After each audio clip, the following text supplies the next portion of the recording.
BNP আর বিতর্ক যেন একই মুদ্রার দুই পিঠ।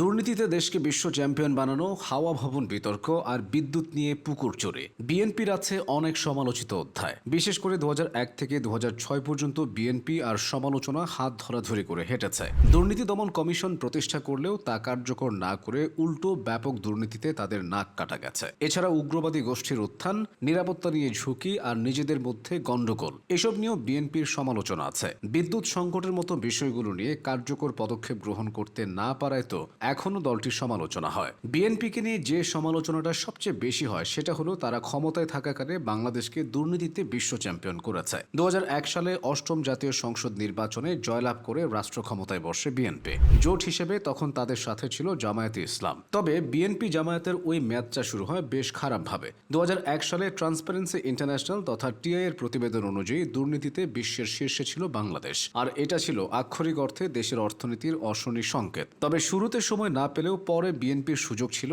সেই পরিস্থিতি থেকে দেশকে বের করে আনার, কিন্তু সেটা তো হয়নি। উল্টো আর্থিক অনিয়ম ছড়িয়ে পড়েছিল আরও বিস্তৃতভাবে। ফলে ধারাবাহিকভাবে পরের 4 বছরও টিআই এর প্রতিবেদনে দুর্নীতিতে 1 নম্বর হয় বাংলাদেশ। বিএনপির ক্ষমতার শেষ বছর অর্থাৎ 2006 সাল থেকে এই সূচকে বাংলাদেশের উন্নতি হতে থাকে। দুর্নীতির পর বিএনপির আরেকটি সমালোচিত দিক হলো ক্ষমতার একচেটিয়া প্রভাব। 90-এর দশকে রাজনীতিতে সক্রিয় হওয়া তারেক রহমান 2001 সালে বিএনপি ক্ষমতায় আসলে আরও দৃশ্যপটে চলে আসেন। ক্ষমতার কেন্দ্রে এসে তারেক রহমান রাজনীতিকে হাওয়া ভবন কেন্দ্রিক গড়ে তোলার চেষ্টা করেন। অভিযোগ আছে সিনিয়র নেতাদের পাশ কাটিয়ে অপেক্ষাকৃত নবীন ও উচ্চাভিলাষীদেরকে তিনি গুরুত্ব দিতে চেয়েছিলেন। এমন কর্মকাণ্ডে দলের অভ্যন্তরীণ সমস্যাও ফুটে উঠেছিল। এছাড়া খাম্বা দুর্নীতি ও বিদ্যুৎহীনতা ছাড়াও স্বাধীনতা বিরোধীদের মন্ত্রী বানানোর কারণে অজনপ্রিয় হয়ে পড়ে খালেদা জিয়ার সরকার। ছিল আরও কিছু সমালোচনা। বিএনপি ক্ষমতায় থাকাকালে তৎকালীন বিরোধী দল তথা আওয়ামী লীগের কর্মসূচিতে ঘটনা আজও আলোচিত। 2004 সালের 21শে আগস্ট ঢাকায় বঙ্গবন্ধু এভিনিউতে আওয়ামী লীগের রাজনৈতিক সমাবেশ চলার সময় এই ঘটনা ঘটে, যাতে আওয়ামী লীগ সভানেত্রী শেখ হাসিনা এবং শীর্ষস্থানীয় কয়েকজন নেতা অল্পের জন্য বেঁচে গেলেও 24 জন প্রাণ হারিয়েছিলেন। আহত হয়েছিলেন 400-র বেশি নেতাকর্মী। আওয়ামী লীগ সে সময় থেকে ঘটনাটির জন্য বিএনপিকে দায়ী করে আসলেও বিএনপি সে দায় অস্বীকার করেছে। তবে ক্ষমতায় থেকেও বিচার করতে না পারায় দলটির কর্মকাণ্ড নিয়ে প্রশ্ন ওঠে।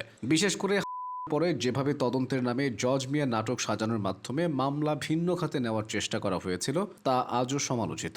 বিএনপি আমলের আরেকটা কালো অধ্যায় হলো 10 ট্রাক অস্ত্র ধরা পড়ার ঘটনা। 2004 সালের 1 এপ্রিল চট্টগ্রাম ইউরিয়া সার কারখানার জেটিতে এই ঘটনাটি ঘটেছিল, যা নিয়ে তখন দেশের পাশাপাশি আন্তর্জাতিক মহলেও তোলপাড় সৃষ্টি হয়। পরবর্তীতে এতে তৎকালীন স্বরাষ্ট্র প্রতিমন্ত্রী লুৎফুজ্জামান বাবরের নামও জড়ায়। বিএনপির আমলে 2005 সালে উগ্র সংগঠন জেএমবির উত্থান ছিল বহুল সমালোচিত বিষয়। এর আগে 2004 সালের 16 মে সংসদে চতুর্দশ সংশোধনী পাশ হয়। অনেকে অভিযোগ করেন এই সংশোধনীর মাধ্যমে বিএনপি ক্ষমতা আঁকড়ে ধরতে চেয়েছিল, কারণ চতুর্দশ সংশোধনীর মাধ্যমে সুপ্রিম কোর্টের বিচারপতিদের অবসর নেওয়ার বয়স 65 থেকে বাড়িয়ে 67 বছর করা হয়। এই পরিবর্তনের ফলে সাবেক প্রধান বিচারপতি KM হাসানের পরবর্তী তত্ত্বাবধায়ক সরকারের প্রধান উপদেষ্টা হওয়ার সুযোগ তৈরি হয়েছিল।